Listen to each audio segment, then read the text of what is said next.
Hello बच्चों, चलिए प्रश्न को देखते हैं। प्रश्न है, समझाइए अम्ल वर्षा जलीय जीवन पर प्रतिकूल प्रभाव डालती है। तो देखिए बच्चों, यहाँ पर बात करें प्रश्न की मुख्य अवधारणा की।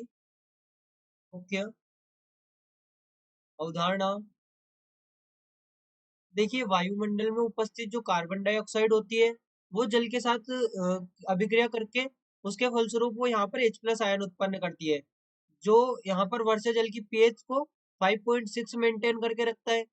लेकिन जब वर्षा जल की पीएच 5.6 से कम हो जाती है तो इसे हम अम्लीय वर्षा कहते हैं।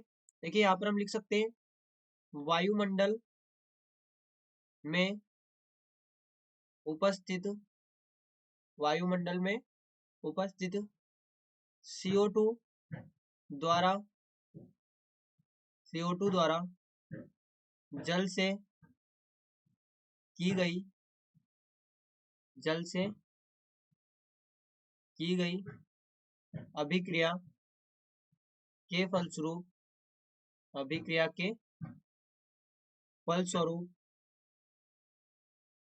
उत्पन्न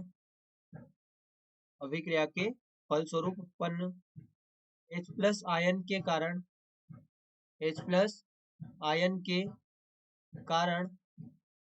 वर्षा जल की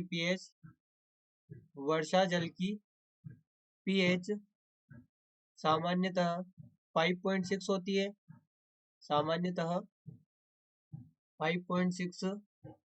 होती है।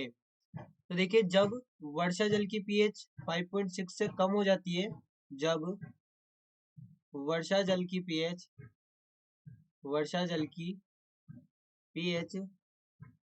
5.6 से कम हो जाती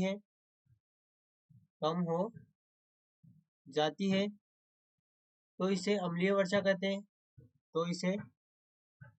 अम्ल वर्षा कहते हैं।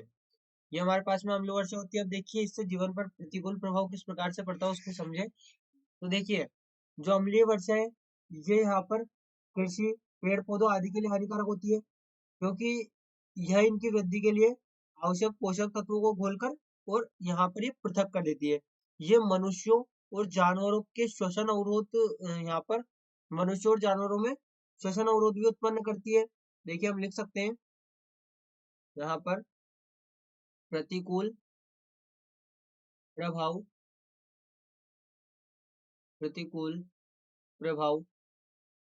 तो देखिए, हमसे यहाँ पर पूछा गया अम्ल वर्षा जलीय जीवन पर, हमसे जलीय जीवन के बारे में यहाँ पर पूछा गया है। तो देखिए, ये जो अम्ल वर्षा है, अम्ल वर्षा सतही जल के साथ बहकर जब नदियों, झीलों, यहाँ पर नदियों और झीलों में पहुंचती है तो ये जलीय जीवन को प्रभावित करती है। देखिए, होता क्या है कि अम्ल वर्षा के कारण यहाँ पर जल के पाइपों का संचारण होता है, जिससे आयरन, लेड, कॉपर आदि धातुएं घुलकर पेयजल में पहुंच जाती है। यहाँ पर अम्ल वर्षा के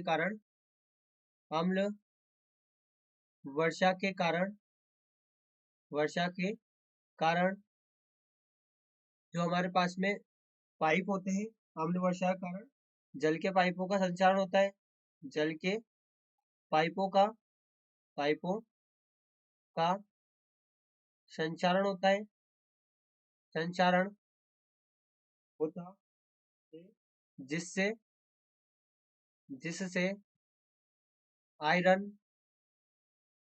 जिससे आयरन,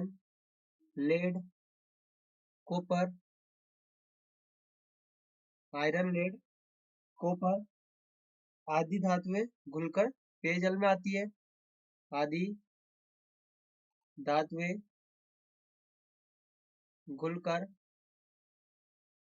पेयजल में पेयजल में आ जाती है और यही हमसे पूछा गया था कि जलीय जीवन को किस प्रकार से प्रभावित करती है। तो बच्चों आशा करते हैं आपको प्रश्न समझ आया होगा। धन्यवाद।